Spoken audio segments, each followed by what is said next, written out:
So, a big hello and welcome to the City of Sydney's Reboot webinar series. My name is Kate Pearden and I am your host for this special series and have been your host for the whole year. This is our last one today. So, it's very mixed feelings that we come to you with our special session today on SEO. Before we begin this session, I'd like to acknowledge and pay respect to the traditional owners of the land on which we meet. As we share the knowledge and learnings today, may we also pay respect to the knowledge embedded forever with the Aboriginal custodianship of country. Now, for those that may be new to the Reboot webinar series, this series is all about practical and actionable insights to help businesses thrive across these three key phases of business: run, grow, and adapt. Now, Reboot was originally developed to support local businesses in the aftermath of the 2020 COVID-19 lockdown. It's now in its fifth iteration, which means its fifth year. If you have been here since the beginning, I'd love to hear in the chat if you have, because that is fantastic. We present it in 2 blocks of 5 1-hour webinars, so 10 webinars across the year. This is number 10. So you can go back and watch those if you are just joining today and think, what a fabulous series. So each webinar has a host like myself, and we have a guest speaker. Like today, we have the wonderful Lauren from Thea Media. We've got case studies and tips you can apply immediately to help your business thrive. Now, a big shout out to Service New South Wales Business Bureau and the City of Sydney, who supports and puts on this series. And stay tuned to see what will be happening next year. We'll pop a link in the chat now so you can find out about how Business Bureau can provide you with free, independent, tailored business advice. What a great service. Okay, let me tell you about what you can expect for this next hour if this happens to be your first session. So our guest expert, Lauren from Thea Media, will share a presentation for about 15-20 minutes and then some case studies about how businesses like yours have applied this knowledge. And then we'll have about 15 minutes for questions. And we will answer as many as we can. Obviously, we have a lot of people turn up to these sessions, which is amazing, but it also means we can't give specific advice, but we will answer as many questions as we can. And as a reminder, the PowerPoint slides won't be shared after the sessions, but the recording will. So a Thursday afternoon, you'll get an email with, this is the recording. Here's some information about Lauren from Thea Media, but you won't get access to the actual slides. So if you like something in this session, and I guarantee you will, the easiest thing is to do a screenshot or just get your phone and take a photo of that particular slide. I know Lauren has specifically put a few things together to make it easy to grab the bits that you love from her sessions. Okay, so we'll also pop in the chat the link for how you can watch our previous sessions too. Now, with so many people on here, there isn't the opportunity for to talk specifically about your business or promote your business. The purpose of these sessions are really about engagement. So we will be going through the chat, but please don't pop things about selling your business, because we're really here about learning from Lauren and learning about education. If it happens to be off topic, Cynthia, who's our webinar admin, will just shoot you a private message and just to let you know, just so we can keep this on track and make it the meatiest we can for you for this next hour. All right, now let's get into what we're talking about today. So today's topic, SEO. This was one that your feedback from the first series this year said, we want to learn about SEO. And so we scoured our networks and we thought, who is going to be the best person to talk about this? And we came across the wonderful Lauren Fraser from Thea Media. So she's the director of Thea Media. It's a digital marketing agency focused on supporting small business across Australia. So she's got 10 years specialist market experience, passionate about helping businesses grow through clear, practical marketing strategies, especially when it comes to SEO. Now, if like me, you might go SEO, I know what it stands for, but that's about it. We are in the right place today. If you've done some SEO and you're like, how can I maximize it? You're also in the right place today. So something that I love about Lauren is she has this tailored approach that really helps clients with simplifying things. She triples website traffic. She gets them to rank number 1 on Google for successful local search terms, and generating business without relying on paid ads, which is pretty remarkable.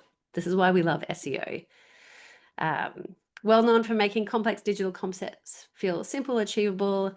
Lauren's really committed to empowering business owners with tools they need to show up and stand out online.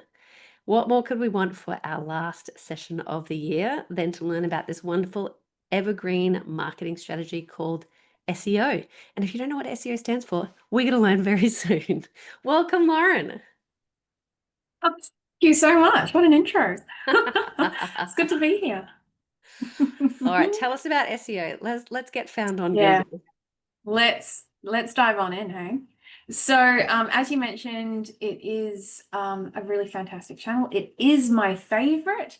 It can feel really overwhelming though, and so that's why today's goal is to hopefully make SEO feel more simple, more practical. And so we're going to be covering the SEO basics. I'll be breaking them down and explaining them, unpacking some of those common SEO myths, some of the mistakes that go with that, a couple of real world case studies from clients and their SEO success. And then at the end, I do have a specific slide that is perfect for screenshotting because it's got actionable steps you can do immediately for your own business, your own website. And then we will be going to the Q&A, as you said, Kate. So yeah, keen to answer those questions at the end as well. Great. And just on that Q&A, Lauren, I'm not sure if I mentioned it at the beginning. There's a Q&A box and a chat box, and they're separate. So chat is just as we're going along for comments, but if you have a question that you would love Lauren to answer, it can get lost in the chat. So you find there's a button that says Q&A, it's a speech bubble, pop it in there, and that's what we'll answer at the end. Excellent. Lots of juicy questions to come, I hope. Okay, cool. So we've got a couple of polls, Kate. Should we dive straight Let's into go those? for it. Really keen to see where everyone's at. So firstly, what is your understanding of SEO? No matter where you're at, good to be here because all of this is going to just help grow and expand on your knowledge. So yeah, really keen to see where you're at with that. Great. Now, if you're watching the recording, you can't vote on the poll and the pop-up doesn't come up, but we'll tell you about the results. And if for some reason your pop-up hasn't come up, usually it's because you needed to do a Zoom update. Don't do it now. We'll tell you about it. We've got hundreds of other people who are voting for you, so we'll get enough data. But if you feel like you're missing out, don't worry. We've just got 2 polls. All right. 2 more seconds. 1, 2, let's go. All right. 77% of you were fast enough to get in a vote there. All right, let's have a look at these results, Lauren. Talk us through it. Yeah, excellent. So most of you, the majority, have heard about it or know the basics. 45% have heard but don't understand too much. 47% know the basics.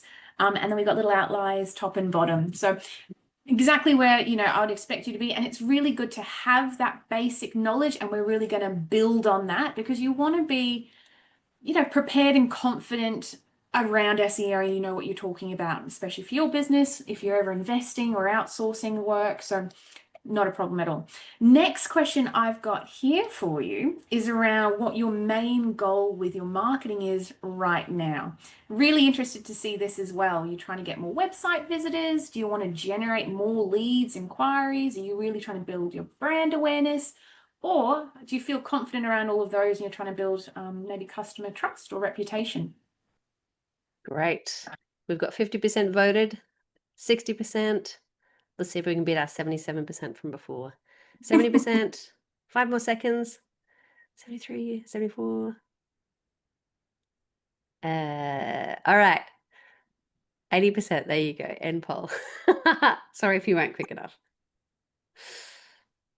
Here we go. Results are up. Excellent. So 64% of you are hoping to generate more leads and inquiries for your business. Pretty even amount of trying to get more website visitors, build brand awareness, and 19% are looking to improve customer trust and reputation. Very cool and really interesting to know where everyone's at. So why I love SEO. So SEO can build trust, it can increase visibility, drive traffic, and grow your brand and bottom line. And this is why SEO can be so powerful for your business. It can help you to achieve all of those things that were listed on the poll just before. So we're going to dive in. There is a lot of information to come. So as Kate said, please take screenshots, take notes. Obviously, you can come and watch the recordings to, follow up or dive back into something that you want to, know more about. And then the Q&A function for questions at the end. So some quick stats first. So Google holds around 90% of the global search market share. So we're going to focus particularly on Google today when I'm talking about SEO. 93% of online experiences start with a search engine, and over half of all website traffic comes from organic search. So that's why it's really worth paying attention to this and to your SEO. And you can think of of a search engine like your own digital librarian. They're trying to crawl the web, index pages, and then rank all of this information when someone makes a search. The top 3 results in Google attract almost 70% of the clicks. So this is why position in the search results really matters. And SEO is literally about optimizing your website for the search engine. So it ranks higher, achieves more visibility and traffic, meaning more business, which is what we all want. But when you're thinking of investing, you may be unsure what's the difference between SEO, paid ads. Again, we're going to talk about Google ads when discussing this. And so I just want to explain this. They are both search marketing activities, but they're at different ends of the spectrum. So you can pay to play with Google ads, or you can be earning your positions with SEO. So SEO is that organic channel. It takes longer, but the results compound and they tend to last long term. Paid ads, on the other end, give you visibility right away if you've got a good strategy and the right budget.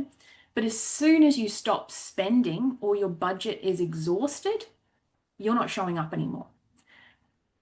So with these two, the sweet spot can often be a combination of both SEO and Google Ads when you strategically have them working together to support your business, seasonality, particular goals. Maybe you have a promotional period coming up, a sale, Black Friday, Christmas, prime example. Maybe you're trying to fill appointments really fast because you've got a new hire on your team, or you could be new to the market or the region. You just want to really grow quickly. So that's where paid ads could be a good option and solution for you.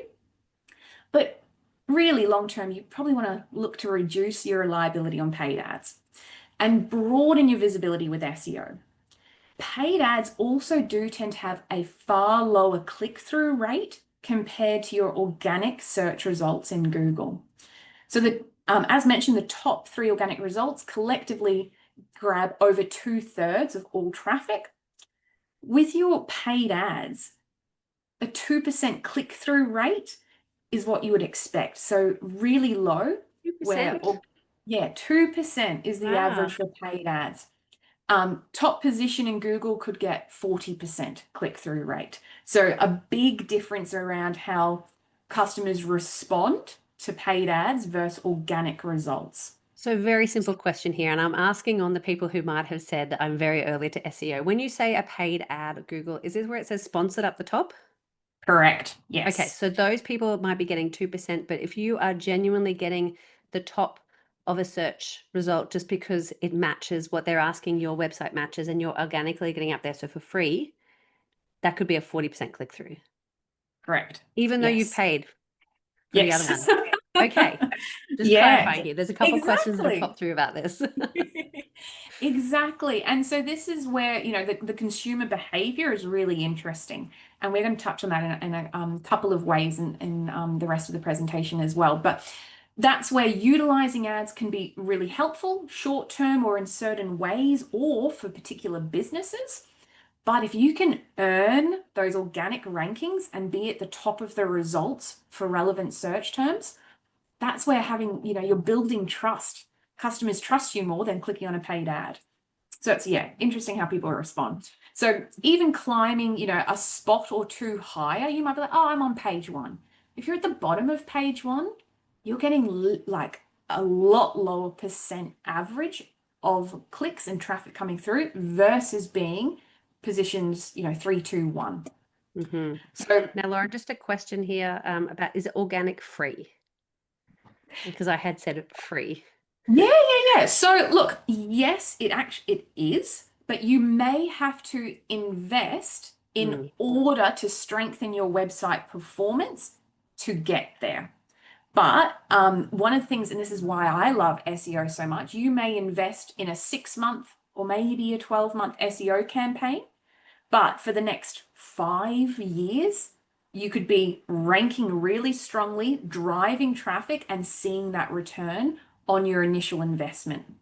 So in that regard, it is free because people jump on. If you rank well, they're clicking and they're coming through, but it might need initial investment to get to those top spots.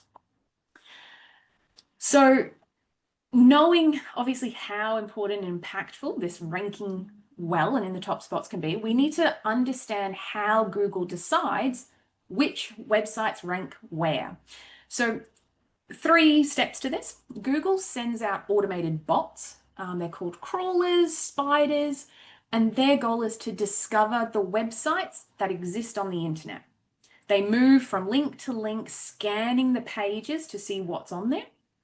So if your site isn't crawlable because of broken links or blocked pages, Google may not even see it. Once it's been crawled by the bots, these pages are stored in Google's giant database, the index. So Google's trying to understand the content, the text, images, videos, and how all of this fits together. So if your content on your website isn't clear or well structured, it may not get indexed properly after it's been crawled. Then lastly, when someone is searching, Google sorts through its index to decide which results to show first.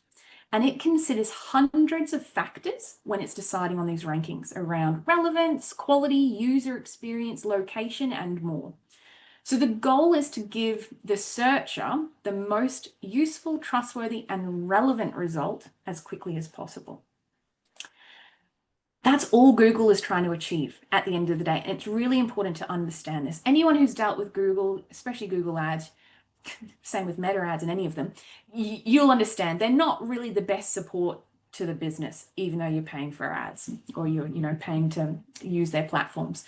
Because especially Google, their goal is to give the searcher the most useful, trustworthy, and relevant content as quickly as possible. So you really got to keep that in mind.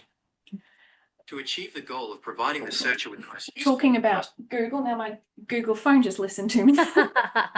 Answer. So many business owners invest in a website and then they think that's job done. And this is where you can get really stuck. So Google has over 200 confirmed ranking factors it considers when it's deciding on the search engine ranking positions. And it's constantly updating the priority across these. And there's so many web pages in the internet, between 30 to 60 billion estimated exist. So this is why SEO is really critical for your website to be found and ranking well in Google. You can't just launch a website and hope for the best. So how do we do this? How do we rank well in the search engine result positions?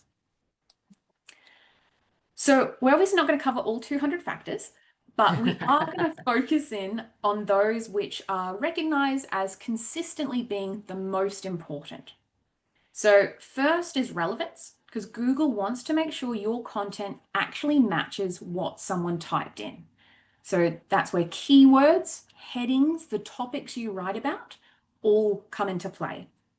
Next, it's around the quality and authority. Google is looking at whether other websites link to you, mention you, recommend you. Are there reviews? The more trusted you are, the higher you'll rank as well. Then we've got user experience. So if your website is slow, hard to navigate, doesn't work well on mobile, people leave quickly. And Google notices that, and it's going to push you down the list.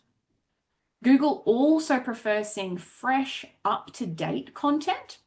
So if your last blog post was, say, 5 years ago, you're not going to look as relevant compared to a website that's keeping their information current and regularly posting new blogs, new information on there. Lastly, local signals. So for small businesses or those operating locally especially, Things like your Google business profile, reviews, and consistent contact details across the web really help you. So they can, you can show up when people type near me or are searching for, a suburb-based service.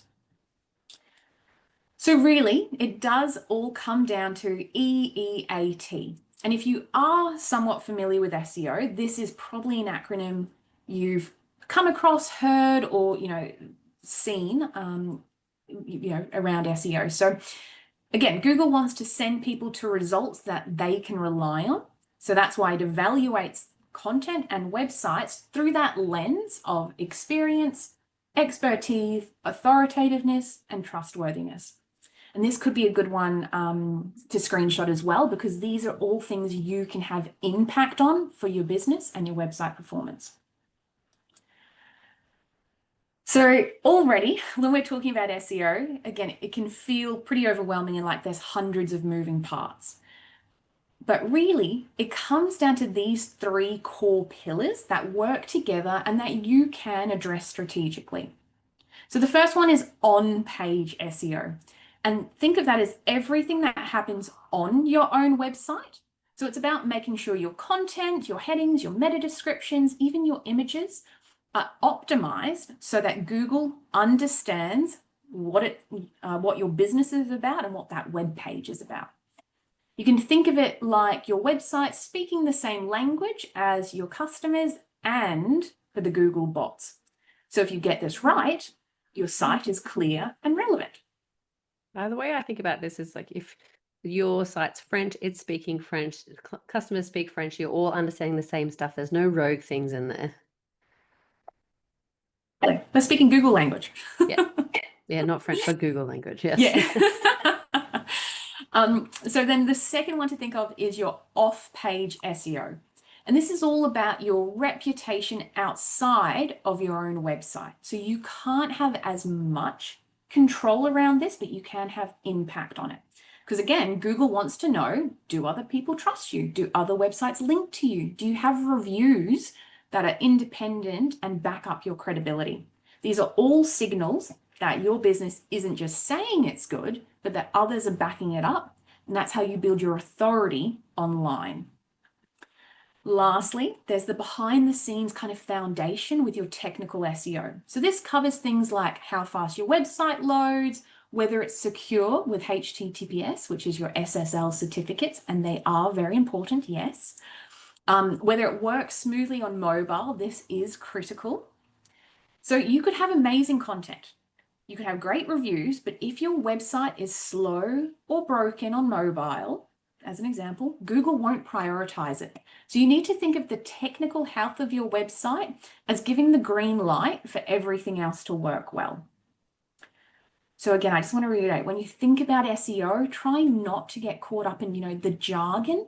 Remember these 3 pillars of on-page, off-page, and technical SEO work, because together they make your website easier to find, more trustworthy, and ultimately more attractive and, better performing for your customers. Now, Lauren, this might be another one that people want to take a photo of or a screenshot. Yep. Just go back for one moment. A couple of questions.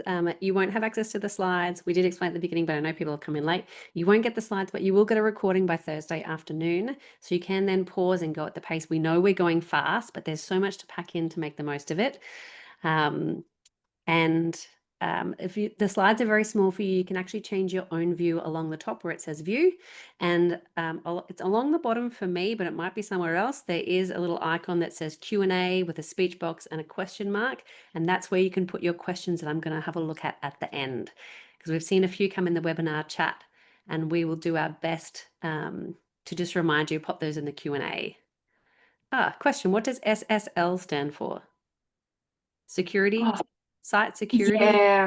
It's one of those things where you work in it for so long, Lauren, you probably wouldn't even think about the acronym. SSL certificate, but safety and security. Thanks, Isabel. Secure socket layer. Thanks, crowdsourcing. There you go. Secure sockets layer. SSL, that's what's important. Okay. Thank you. Take your photo. Let's go on. Cool, cool. So building on that, for physical businesses, so if you have a physical location, local SEO is really important, really huge. So nearly half of all Google searches have local intent. So that means when people are jumping on, they are looking for something local to them. So that's why, in particular, claiming and optimizing your Google business profile, and I've got the example there of the Sydney Opera House, that's what it looks like. So if you've got one of those for your business, that's what I'm referring to. If you don't have one yet, get one. But gathering reviews on this, ensuring the details on it are accurate, make a big difference.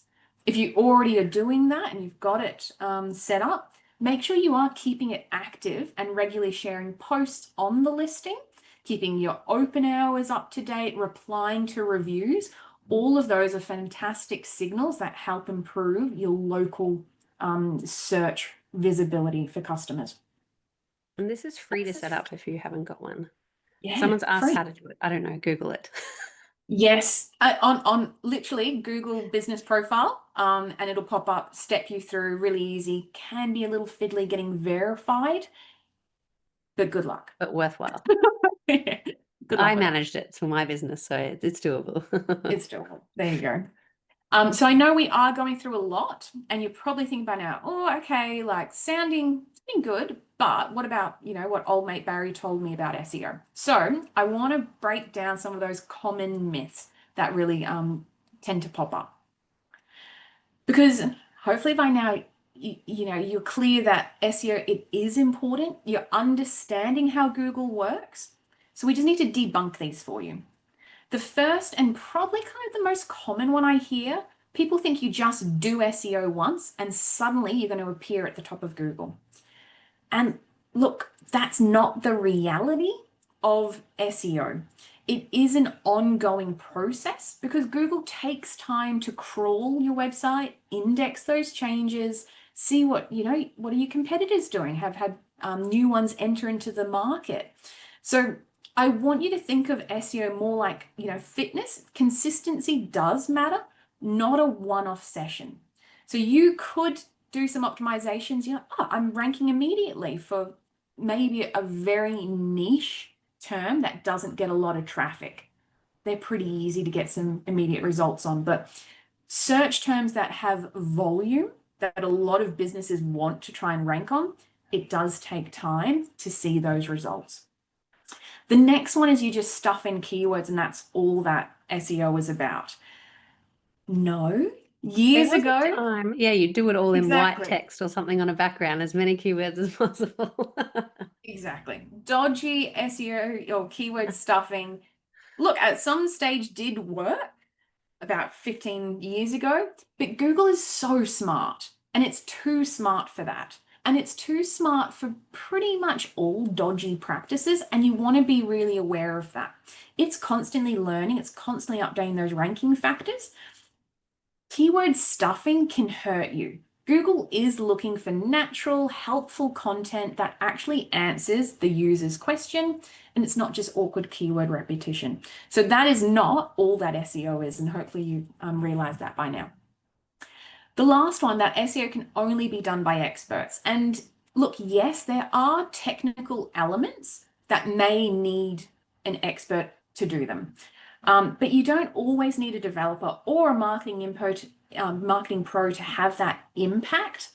As I've mentioned, things like claiming and updating your Google business profile, getting reviews, writing blogs, fixing links, all of these tasks have impact. They all are contributing to your SEO. So every business owner, you can have impact, you can have a role in improving your SEO, and I want you to be aware of that. SEO, it's not a quick fix, it's not about tricks, and it's not out of reach. You just have to have that right approach. So, tailored to your business, and every business is going to be different. So this is a big one, and this is the most recent one to pop up. So look, I don't know what the future holds for AI, large language models like ChatGPT, but for now, it's really important for you to understand that answers you're receiving in these, AI tools are being pulled from somewhere. And they also, just like Google, want to provide accurate, relevant results. So if you're improving your SEO, you're contributing to your likelihood for ranking and featuring in AI results as well. And yes, there has been an impact on website traffic overall since AI answers have taken up space in search. But for purchasing online, booking appointments online, detailed research, customers still need to visit a website and they need to find out more information. So look, for many businesses, there has been little impact overall on traffic and even revenue. So the classic thing with this is, if you don't believe me on this, go ask ChatGPT, like, what does this mean for SEO? Like, what should I be doing for my SEO? Because it comes back and tells you, SEO is important, along with having a strong brand, a clear offering. So pretty much the foundations of business is just as important for ranking or being shown in AI search results as it is for showing up in Google search results. So hopefully that one's, debunked it for you a little bit. We do have a lot of questions, and about 50 questions in the Q&A about AI. Yeah. And we'll talk a little bit more about that in the Q&A section. Sounds good. So yeah, look, does it really help? Yes, it is so powerful. I absolutely love SEO. It's always been my favorite channel, continues to be, even with the changing search landscape. So I am going to share 2 client examples with you who, due to the nature of their businesses, have partnered with Thea Media long-term on their SEO. So the first one here is an online cake delivery and gifting business called Cake in a Box, local to Sydney. So when we first started, they're competing in a really tough space. On one side, you've got huge national gifting companies with massive budget. On the other hand, there's lots of local bakeries and providers. They had very little visibility for the kinds of high value, high search volume keywords, such as cake delivery Sydney, that they really wanted to be showing up on. And they had been relying quite heavily on ads, paid ads, and word of mouth, so sales could be inconsistent. Product pages also weren't optimized as well as they could be, and nor were they optimizing for those seasonal times of year like Mother's Day or Valentine's Day, which are big times for cake and gifting orders. So lots of challenges there. So what we did is really focused on optimizing their website content, building out product pages, and strengthening that local SEO. So we're also looking at, the seasonality, as I mentioned before, how can we capture them? And results have been huge. Keywords have grown. So the number of keywords that their website ranks on has grown from around 2,800 to 6,800 keywords total. Organic traffic went from around 3,200 visitors per month to over an 11,500 visitors per month. And their overall impressions in search results have more than doubled. Most importantly, they're now consistently showing up on page 1 for their most important keywords like cake shop near me, cake delivery Sydney, and that the impact is that they've shifted from that unpredictable ad heavy sales to a real steady stream of inquiries and orders driven by organic search. Perfect example of how SEO doesn't just bring in more traffic, but with the right kind of traffic, it's going to impact the bottom line. Really great example here as well. You can see there's been quite a drop in those keywords that they were ranking on.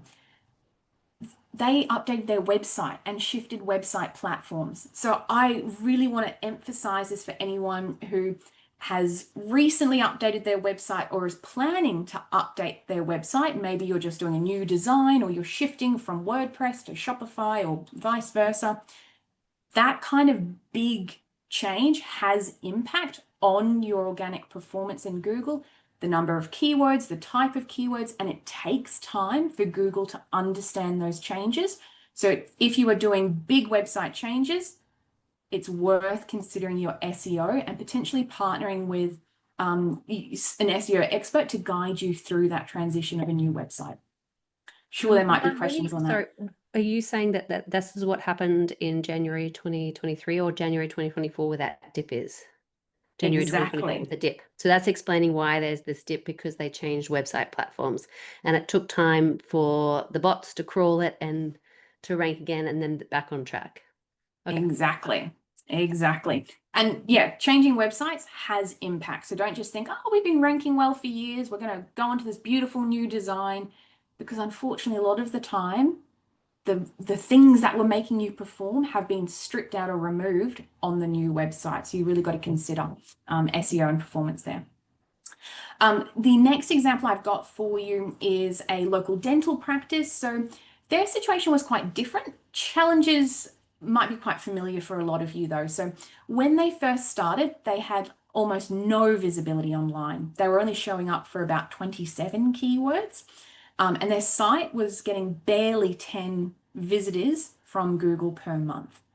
On top of that, their average ranking position for those 27 keywords was position 51, which is the top of page 6. So they were deep in the backbones, the backwaters of Google. As I've said at the start, hardly anyone goes beyond page 1 and really not beyond those first few spots. So they were really struggling to show up for those high intent local search terms like dentist near me, children's dentist Manly, which meant they were missing out on patients who were actively looking for a provider in their area. Most of the new patients were coming through word of mouth, which is great, but it's obviously not predictable or scalable. So through the SEO, we focused on optimizing for those high intent local keywords, improving their website structure, and building trust signals through reviews and local listings for them.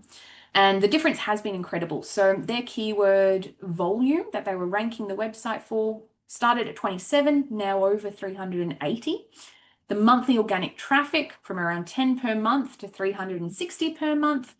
And their average ranking position, as mentioned there in the kind of the back pages of Google, their average position now for their keywords is number 2. So that's putting them right at the top of Google where patients are clicking through to websites. They're consistently visible on those local terms.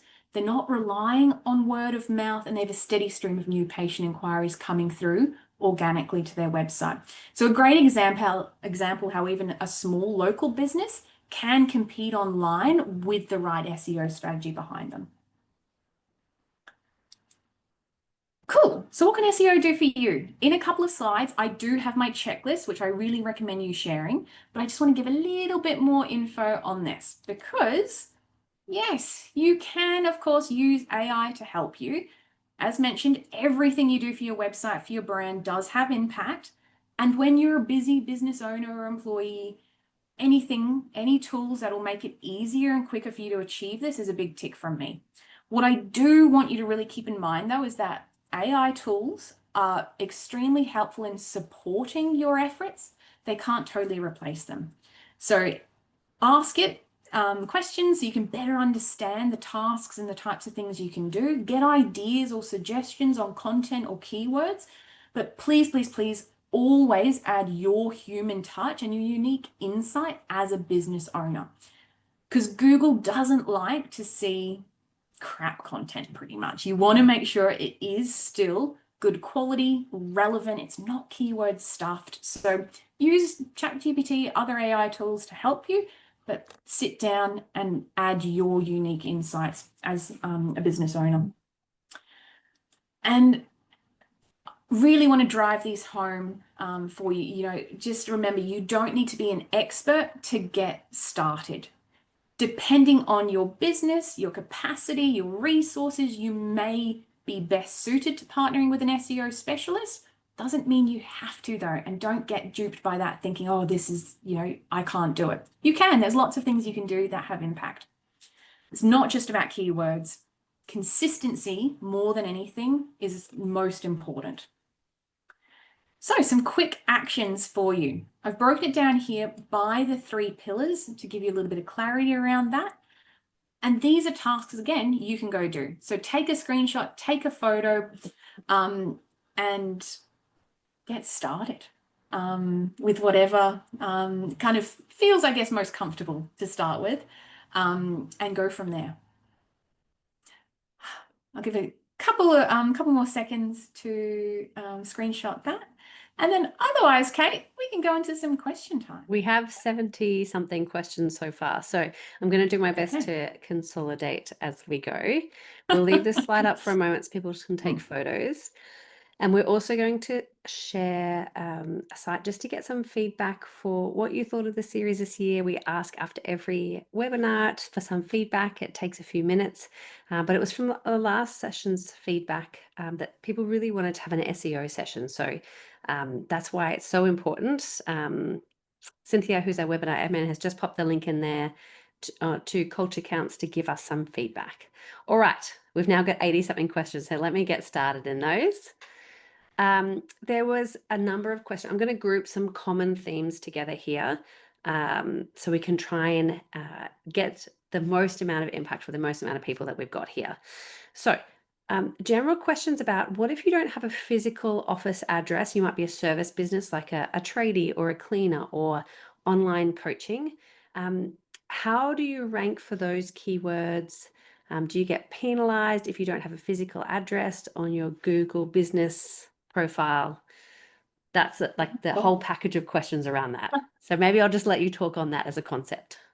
Yeah, certainly. So your Google business profile, it needs to be verified with a physical address, which can be your home address, and that's not going to be publicly displayed. You can hide that and say, I don't take visitors at this location, and it can be hidden.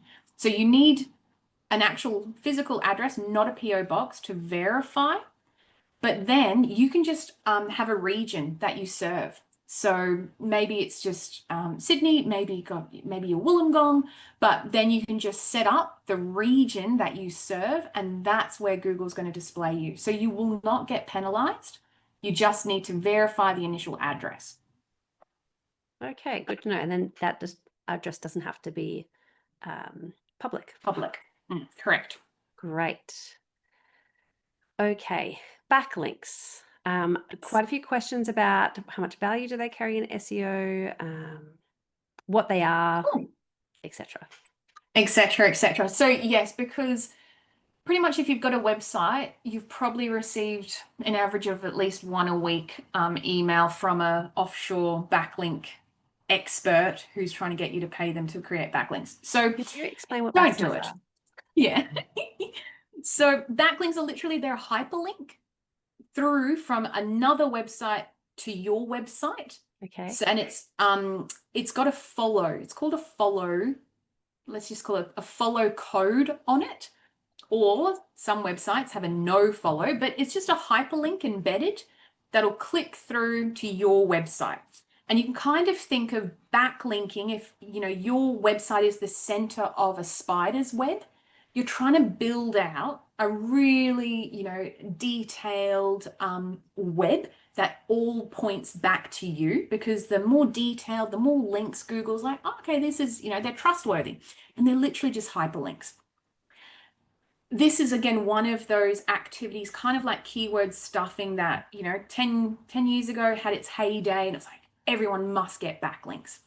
Not as relevant now, and Google is very smart. So it is looking at the quality of websites that have a hyperlink, a backlink pointing to you.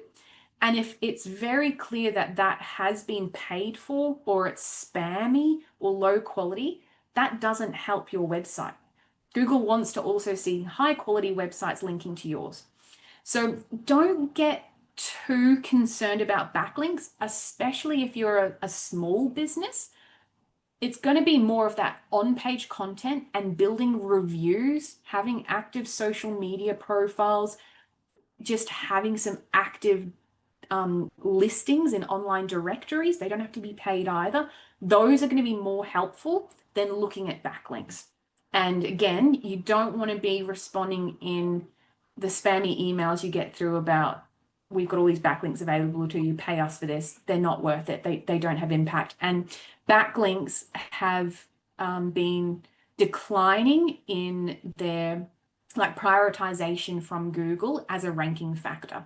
So just focus on quality and things that you can control.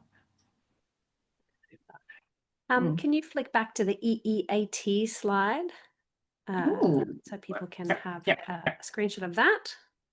Certainly. Yes. That one, fantastic. Great. Now, next question, sort of similar with the physical versus non-physical businesses, but this one's around, I've got quite a few questions about how do you discover what your keywords are, and also how do you work out the keywords if you don't have a physical business, because obviously you can't do cakes near me. So I don't know if you want to answer those separately about finding your own keywords, and then we'll do the other. Yes. Okay, cool. So firstly, and this is where it's, just almost going back to basics. Think if you were your customer, what would you type into Google to find your offering? And it could be literally if you, let's say you make wedding cakes, but you obviously don't have maybe a storefront, it's just delivery. There's still going to be a customer searching for wedding cakes near me, or wedding cakes in a suburb. Cake in a Box is a prime example of birthday cakes, Moorebank, birthday cakes, Chipping Norton. Like they've got local relevancy all just around their suburbs. So you can still target the suburb you're in or the surrounding suburbs or even the city, depending on what your service is. You just want to make it clear on your website, you serve this region, but there's no physical address. You can order, you can get it delivered, you can pick it up, but you don't need to be restricted because you don't have a physical business. You can still serve that area and have keywords optimized for it. Was that clear, Kate? I don't know if I was clear on that. So finding your own keywords, yes. Okay. Think about if you were your own client, what would you be typing into Google? Think about, there's a couple of questions about like near me. Is that something you want to rank for, or does it automatically work out where you live and therefore it works out near me? Yes, correct. I don't know if this is a 101 question, but it's come up a bit and I don't know. No, that's very good question. So you don't actually want to have your website saying like literally a sentence of, are you looking for a cake near me? No, because Google, again, is smart enough to know that if a person is searching from Manly for something near them, based on your website talking about being based in Manly, serving Manly, having an office in Manly, it's going to make the connection that you are near that searcher. And again, if you have a Google business profile, if you've got a physical location, then your address will help. But if you have it set up and you don't have an address, you can just have that suburb you're searching. And so Google, again, makes the connection you are near that searcher. So putting in, there's a few more questions that have popped through. Putting in like a whole list of suburbs that you service, is that helpful? Yeah, totally. Because think about it, if you do serve, Manly, and then maybe like 5 surrounding suburbs, or maybe even just 2 of them. If a customer lands, they want to know that. So you can just have very natural language saying, though we have no physical store for you to visit, we allow pickups from this address. So if you were based in Coogee, Bondi, you can come visit us. You can talk about it really naturally and think about if you are saying that to a customer. How would you explain it over the phone? Have that same language on your website as well. Or if you're a wedding photographer, we service this area, these areas. This is where we travel to. Yeah. Okay. Yep. And then on keywords as well, getting started with thinking about your own behavior or your own customer behavior, what they would type in. But there's also a lot of free keyword research tools available online. And you can just type in keyword research tool. It'll ask you for that prompt around your service or your product, maybe your location, and it's going to give you ideas. And again, your unique insights as a business owner, you can just filter through them and be like, that's relevant, that's not. Leave that one out, that's relevant. And then you can just work that into the content on your website. Great. Okay. So, other questions. We still have a lot.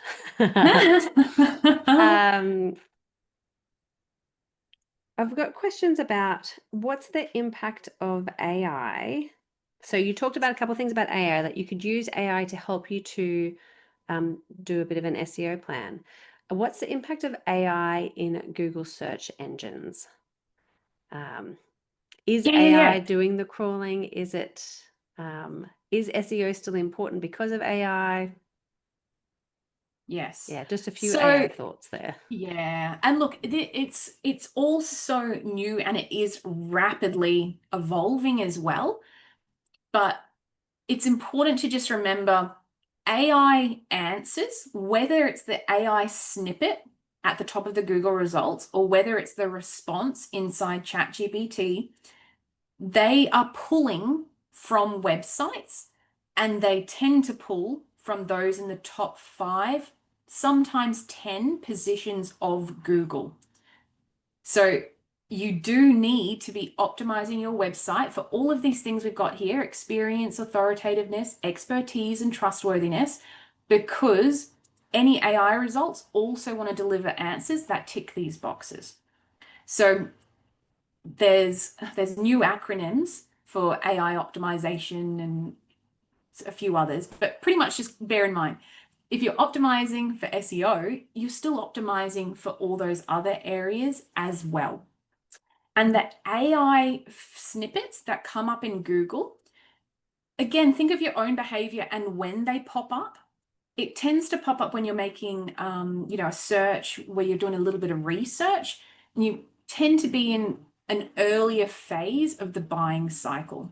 Once you get down to, I want this product, I want to book this service, like dentist near me, you're not clicking on the AI snippet, you're scrolling to see who are the dental clinics near me, and I'm going to book with one of them and visit their website.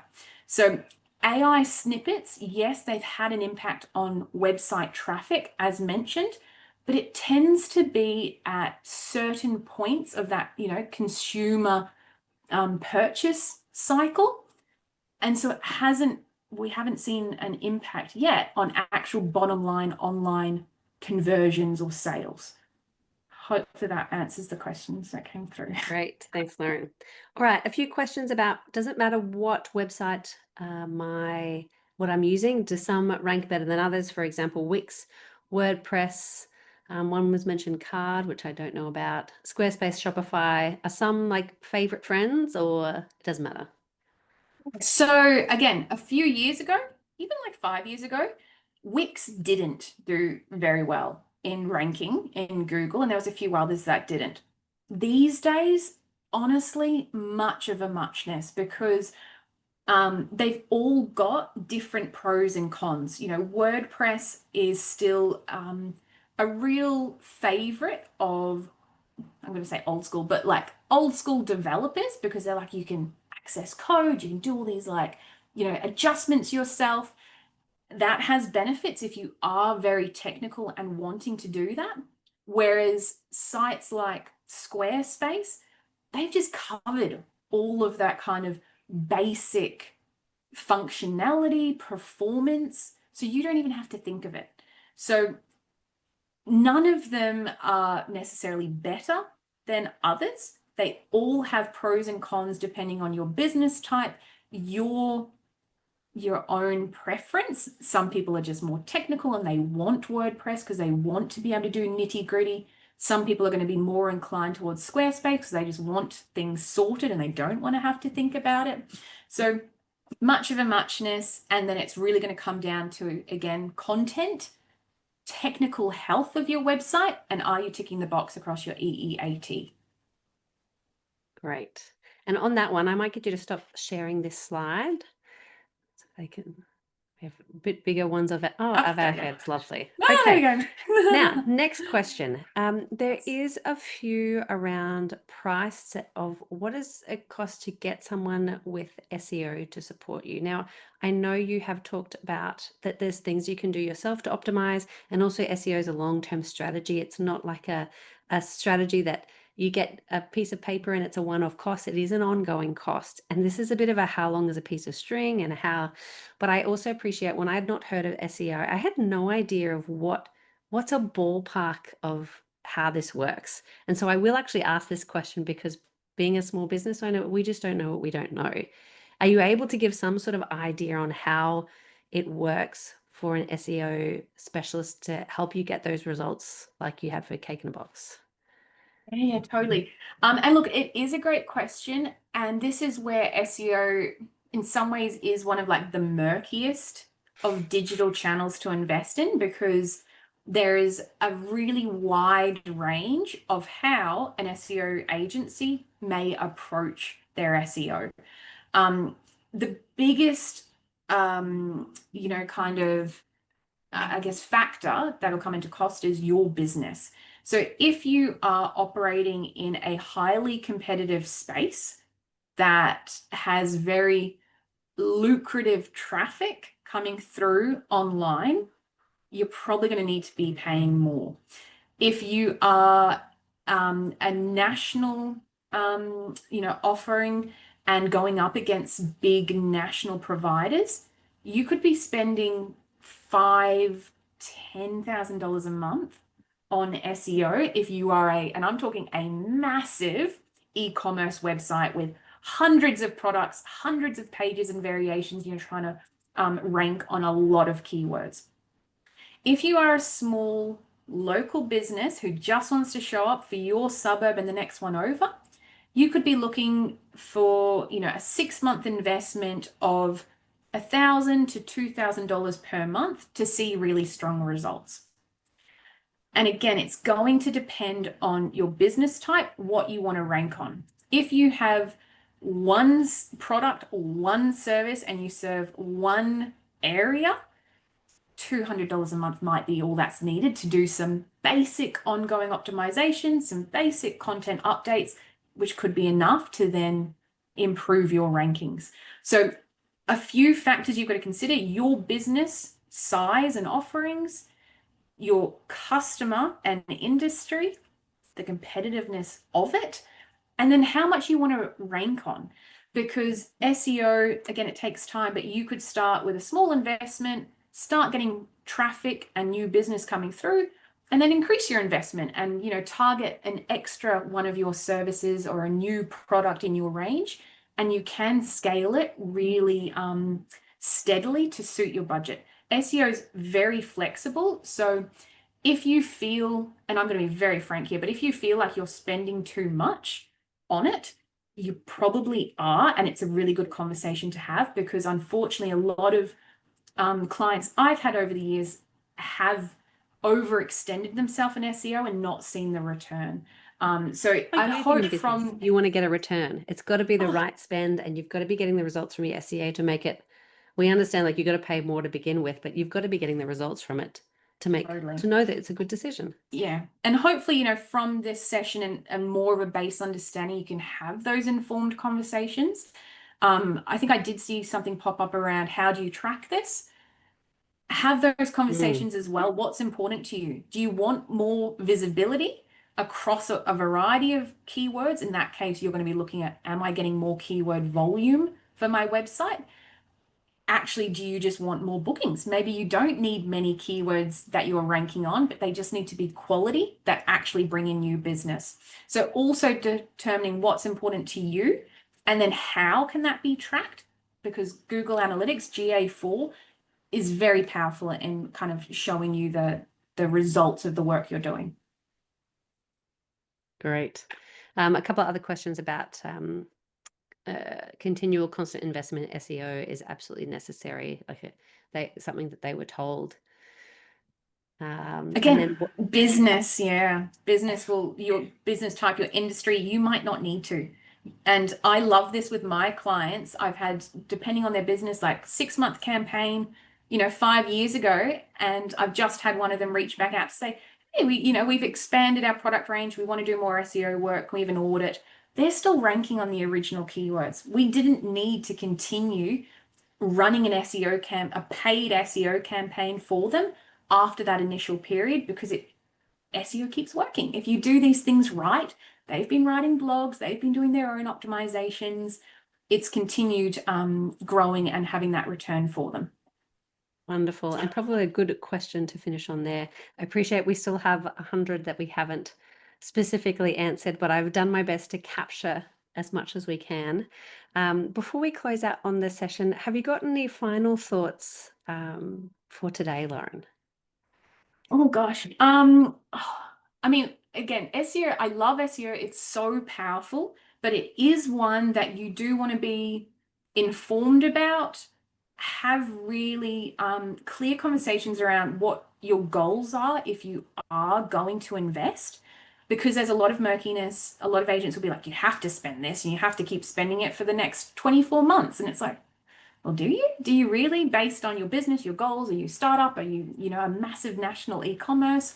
So again, use ChatGPT, ask it questions so you can understand these concepts more and be really empowered to have those conversations if you are going to invest in SEO. And as we said, that you're going to get a recording of this on Thursday afternoon. So if there's something that you didn't capture or you want to just have some knowledge so you can have some SEO conversations to discover, is it going to be right for you or your business? There's some great tools there that break down what the acronyms are, what some key areas to discuss with an SEO specialist. And also remember that slide at the end that Lauren shared. These are the key things that you can kick off and get started today. Wonderful. Thank you so much, Lauren from Thea Media, for what you've taught us today.